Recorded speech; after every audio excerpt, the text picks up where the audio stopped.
Hello, I am Minecraft Phenom 08, and today I will be teaching you how to automate the Stygian Anvil from the mod Woot. Today I will be using 5 different mods to automate this, and those mods are Woot, Applied Energistics 2, Ender.io, Actually Additions, and Extra Utilities 2.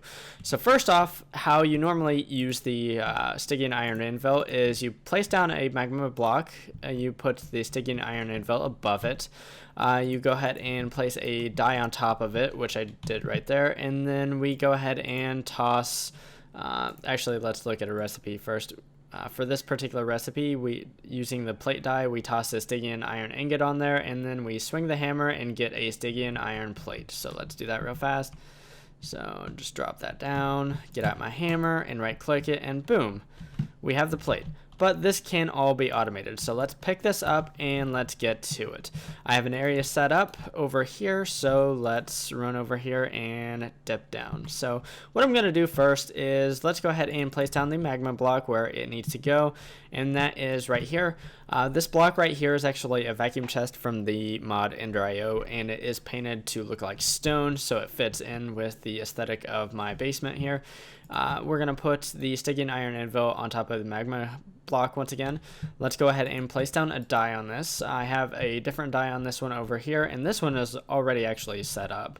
But let's go ahead and place a mechanical user, and I want to place it right here. So let's go ahead and place down that temporary cobblestone. And what we're going to do with this mechanical user is we are going to set this up to be activated with redstone. We are going to have it activate block with item. We are going to right click with the upper left hand slot only. In the mechanical user, I'm going to drop in the yaw hammer, and the user will be able to use the hammer on the Stygian Iron Anvil, and it will be able to function like that. So next off, I'm going to take the automatic precision dropper, and I'm going to place it facing downward right here. And I need to change its mode from deactivation mode to pulse mode, and what that does is it allows me to use a redstone pulse to activate the automatic precision dropper rather than it just activating itself every second or so, or however long it takes to actually automate it or activate itself. So next what I'm going to do is I'm going to drop down a comparator, and what this comparator will do is it will detect any items in this precision dropper, and it will emit a redstone pulse if it detects anything. And I'm going to put this redstone comparator in a subtract mode. Next off, I'm going to put down 2 repeaters in sequence like this, and I'm going to set them to a full 4-tick delay.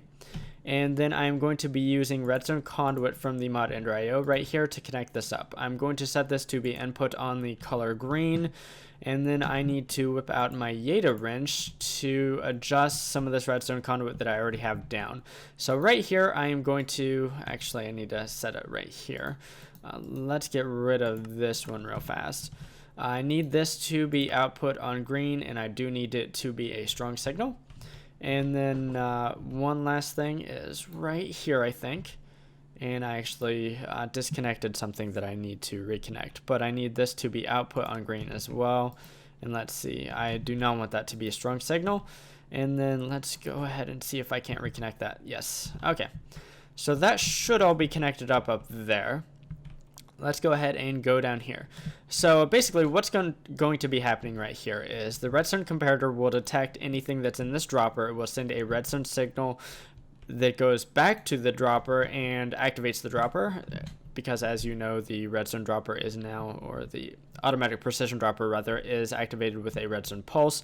So that will drop an item down here, and then down here I'm going to lay down 2 more repeaters in sequence, and they will also be set to a 4-tick delay. And what we're going to do here is this will be an input, so input on red, that's fine. And then I need to actually get rid of this cobblestone that's in the way. I need to place some conduit here. This needs to be output on the color red, and then I need to connect that up. So when this receives a redstone pulse from this over here, and I actually need to set this to be an output on the color green.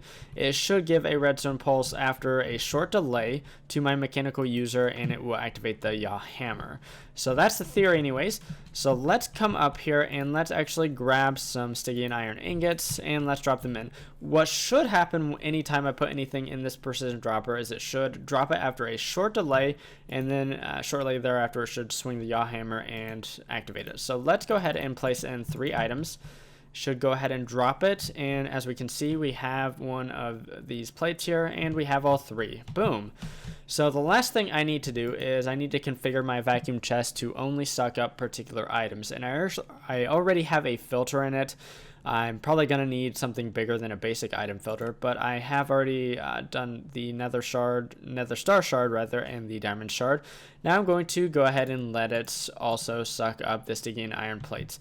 If you notice before, the iron plates kind of ejected off at random angles, but with this pulling vacuum chest here, it shouldn't be a problem. So the last thing I need to do to actually get this fully automated is I need to set a pattern for my ME system so that I can request these on demand. So the pattern is really simple. It is one of these will equal the plate version. So let's go ahead and set that, and I need to put this pattern into the ME interface that was already present at the beginning of this particular episode. And that would be right here. This ME interface will interact with this automatic precision dropper, at least in theory.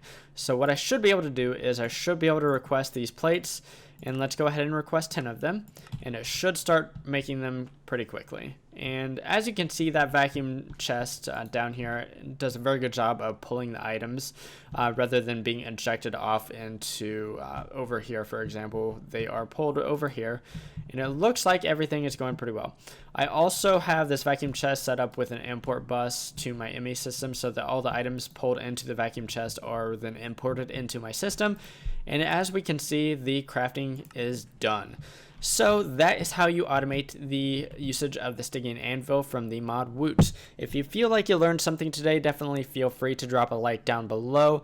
And if you like watching automation type stuff in modern Minecraft, definitely consider subscribing to my channel because that's kind of what I do. Anyways, signing off, I am Minecraft Phenom 08, and I will see you next time.